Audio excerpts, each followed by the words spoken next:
Gemma Galanza binash ng Phenom fans. Nagkalat daw kontra sa PLDT. Di umobra sa maswag ni Cevallo.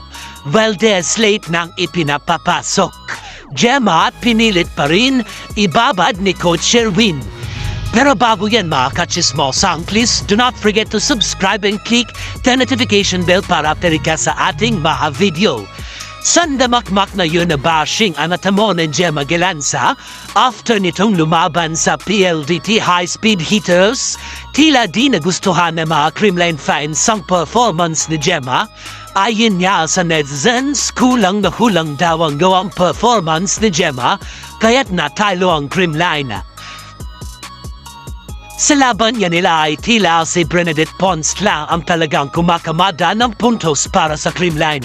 Samantala maraming errors naman ang naibigay ni Gemma para sa kupunan ng PLDT.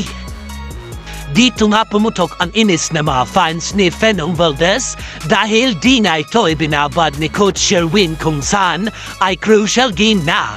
Mas nanggigil pa nga mga fans na napakadaling mablakan raw ni Gemma at Skylos ng kalabana. Kumbaga ay basang-basa na daw nito ang galawan ng dalawa.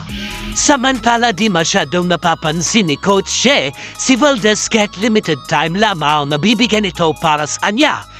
Subalit marami lamang humanga sa dedikasyon ng PLDT kung saan ay 3 consecutive times na kanilang pinatumba ang Creamline sa PVL with the help of Davison who gained 34 big points in a 5-setter game.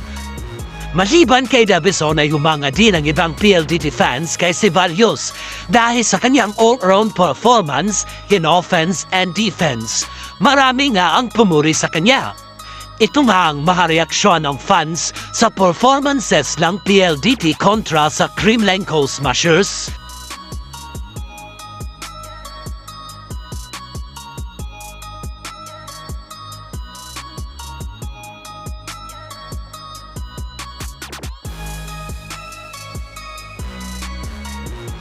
Naging malaking banta nga si Davison sa Creamline dahil sa napakataas na puntos ang naibigay nito sa koponan. Yan ang pinagkumpara ng mga fans kay Gemma Galanza kung saan ay mababang puntos lamang na itulong ito sa Creamline. While Pons now nagbuhat sa CCS na kumamada ng 24 big points, kaya sigaw ng karamihan ay still si Pons pa rin ang magiging MVP this season. Well, papayag ba dyan ang mga PLDT fans? Sino ang MVP nyo mga kachismosa? Comment down below. Huwag kalimutan mag-like, share, subscribe, and keep the notification bell para update ka sa ating mga video.